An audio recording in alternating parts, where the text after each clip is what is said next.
President Zelensky has been visiting Ukrainian special forces near the city of Bakhmut as Kyiv continues its counter-offensive. Mrs. Zelensky praised the troops' truly heroic performance of the troops and said he had traveled to their advanced positions to honor their strength. The city has been the scene of some of the fiercest fighting of the war, and the visit comes after a multi-story residential building.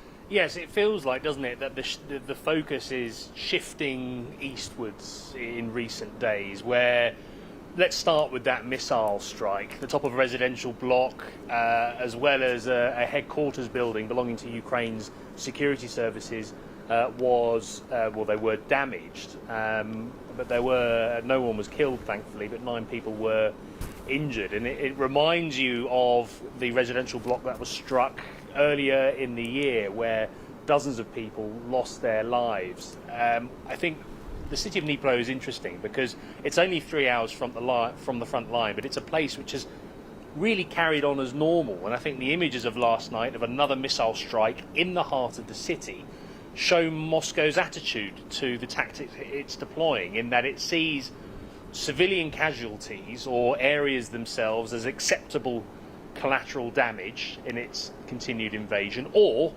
it is a deliberate targeting of a civilian area. Now, we've heard from the Kremlin saying it was targeting a Ukrainian command post with what it called high precision weapons.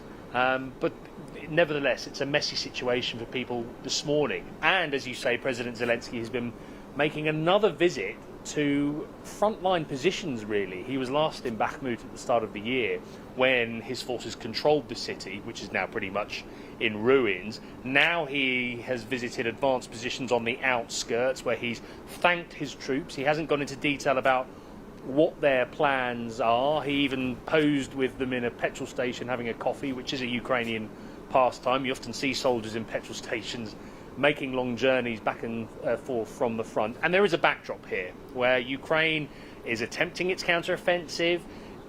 There are small hard-fought gains taking place. So this is the political effort alongside that, where he wants to be seen near the front to preserve that morale.